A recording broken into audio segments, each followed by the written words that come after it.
النهاردة بقى أنا هعمل معاكم صنف من أهم الأصناف اللي بتتحط على السفرة المصرية. هنعمل الجلاش باللحمة المفرومة أو الجلاش المصري باللحمة المفرومة. ده أهم صنف عندنا، يعني مناسبة، عزومة، تقضية، مش عاوزين نطبخ، عاوزين نعمل حاجة سهلة وبسيطة كده بنعمله معشوق الجماهير، مفيش حد ما بيحبوش. هعرفكم النهاردة الطريقة بتاعتي في عمل الجلاش، ازاي يطلع معاكم مقرمش من بره وطري ومورق من جوه كده هوت، وبأبسط طريقة كمان. بس قبل ما نبتدي الفيديو، لو أول مرة تشوفوني أنا اسمي نادية، ما تنسوش تشتركوا في القناة ولايك وشير لو عجبكم الفيديو. هنعصج اول حاجه اللحمه المفرومه، الحشوه بتاعه الجلاش. هنحتاج من نص كيلو الا ربع من اللحمه المفرومه، وطبعا كميه اللحمه ترجع لكم، انا تقريبا مستخدمه كيلو الا ربع في الوصفه دي. بنسخن الطاسه على الاخر يعني تطلع دخان، بعد كده ننزل عليها باللحمه علشان بس ما تعملش زفاره وما تنزلش ميه. نفك اللحمه كده شويه تاخد الصدمه الاولانيه، بعد كده ننزل عليها ببصلايه او بصلتين مفرومين فرم ناعم. اهم حاجه ان البصله تكون مفرومه فرم ناعم، ده بيدي اللحمه طعم حلو قوي، بتندمج كده مع اللحمه وبتدوب معاها. هننزل بقى بالبهارات، معلقه كبيره من الفلفل الاسود، هنحط كمان شويه ملح، ومعلقه كبيره من السبع بهارات او البهار الحلو او اي بهار مشكل عندكم في البيت. وخطوه اختياريه، ممكن تحطوا كمان مكعب مرقه لحمه، مش مرقه دجاج، مرقه لحمه، بيدي طعم حلو قوي. لو مش موجود عادي الغوه، لو مش بتحبوه الغوه ممكن تستبدلوه مثلا برشه من بهارات اللحمه، وممكن تكتفوا بالملح والفلفل والسبع بهارات اللي احنا حطيناها. نقلب بقى كويس ونعصج اللحمه تمام. عايزين نعصج اللحمه لحد لما مبقاش في اي سوائل زي ما انتم شايفين كده. بصوا هتلاقوا البصل المفروم اندمج تمام مع اللحمه، ما بقاش ظاهر خالص. عاوزه اقول لكم بيديها طعم رهيب لما بيبقى مفروم فرم ناعم كده. وهنحتاج بقى لفه جلاش، واللي بره مصر مش عارفين يعني ايه جلاش. الجلاش هو عجينه الفلو اللي هي عجينه البقلاوه، موجوده في اي سوبر ماركت، هتلاقوها في الفريزر في قسم المجمدات مع البيتزا ومع الحاجات دي كلها. طبعا لفه الجلاش بنطلعها من الفريزر ونسيبها تفك كويس، وبنقسمها لنصين، يعني نص تحت ونص فوق زي ما احنا متعودين. اللفه دي تقريبا 600 جرام. بجيب الصينيه واظبط كده واشوف ايه، هقص الورقه ولا احطها زي ما هي. لقيت ان انا مش هحتاج اقطع الورقه ولا حاجه، وهحطها بنفس الطول بتاعها. للتوريق بقى هنحتاج ميكس ما بين زبده وسمنه. على فكره ممكن تعملوا ميكس ما بين زبده وزيت او سمنه وزيت زي ما انتوا عايزين. هنحتاج 4 معالق كبيره من السمنه و4 معالق كبيره من الزبده، ده للفه الجلاش اللي انا مستخدماها دي. ندوبهم كده، مش بنقدحهم، بندوبهم بس، ونبتدي بقى نورق. استخدموا بقى الصينيه اللي على مزاجكم. انا مستخدمه المره دي صينيه مستطيله، صينيه بايركس، ممكن تستخدموا المونيا عادي، مدوره عادي، مفيش مشكله. ندهن دهنه كده من السمنه تحت، ونحط بقى ايه ورقتين. انا بدهن، انتوا عارفين عاملاه معاكم اصلا قبل كده، بدهنه ورقتين. فالورقه بصوا هتحط معايا ايه بطولها، بس هتنيها، هيبقى حته كده، فيبقى كده يعتبروا كده ورقتين. وبعكس بقى كل مره بحط من ناحيه علشان ما تبقاش ناقصه من ناحيه وزايده من ناحيه.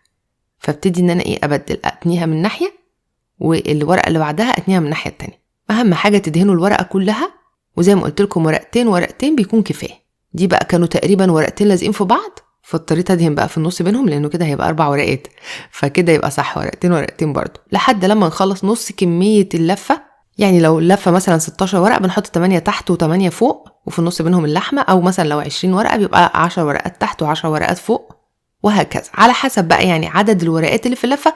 وبنقسمها بالويم، يعني مش لازم نقعد نعد الورق لانه ساعات بيبقى لازق في بعضه. نحط بقى في النص اللحمه المفرومه، اهم حاجه ما توصلش للاطراف علشان بس ما تلسعش في الفرن وما تعملش ريحه حروقه. فبحط اللحمه المفرومه واتاكد ان هي ما توصلش لاي طرف من الاطراف، تبقى واصله للاخر بس مش لازقه في طرف الصينيه. وبكمل وبحط النص التاني من الورق بنفس الطريقه، وادهن ما بين ورقتين، واخر ورقه بحطها كامله كده واقصها واقطعها من الاطراف علشان تبقى شكلها مظبوطه من فوق. اخر ورقه يعني بنظبطها ما تبقاش فيها تانية ولا فيها حته طالعه ولا فيها حاجه. وندهن بس الوش بتاعها من فوق برضو دهنه سمنه مع زبده كده. وبعد كده بنقطعها مربعات زي ما احنا متعودين بنقطع الجلاش قبل ما ندخله الفرن. انا بقطعها بالطول 3 وبالعرض 4، تبقى مربعات كده شكلها كده مظبوط ومتساوي. وبندخلها فرن سخن على درجه حراره 200.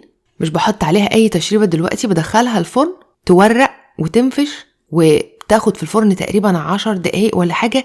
بتعرفوا امتى تطلعوها؟ لما تبتدي تاخد لون من فوق محمر، ده بيدي فرصه للجلاش ان هو يورق جوه ويقرمش شويه. وعلى ما تخلص في الفرن هنجهز بقى التشريبه. هنحتاج بيضتين وننزل عليهم بكوبايه وربع من الحليب عادي بارد من التلاجة. هنحط شويه ملح، شويه فلفل ابيض او فلفل اسود، ورشه من بهار حلو او 7 بهارات، معلقه صغيره من البيكنج باودر.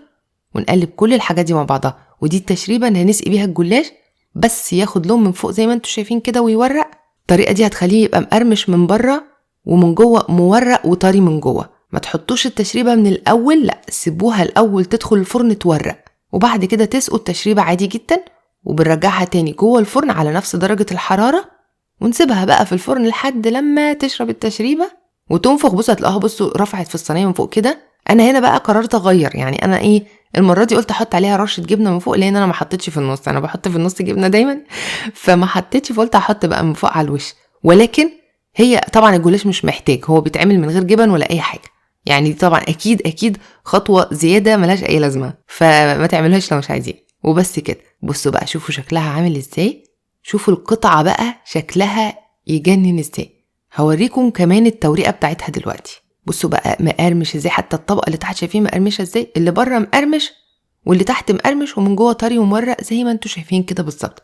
طبعا رشة الجبنة اللي فوق دي بتطري من فوق مش بتقرمش، فلو عاوزينه من فوق مقرمش بتحطوش رشة جبنة من فوق، يجنن. وبس كده. اتمنى ان الفيديو يكون عجبكم، ما تنسوش تجربوا الوصفات اللي رأيكم فيها، ونزلوا تطبيقاتكم على الجروب بتاعي على الفيسبوك، واشوفكم ان شاء الله المرة الجاية في فيديو جديد.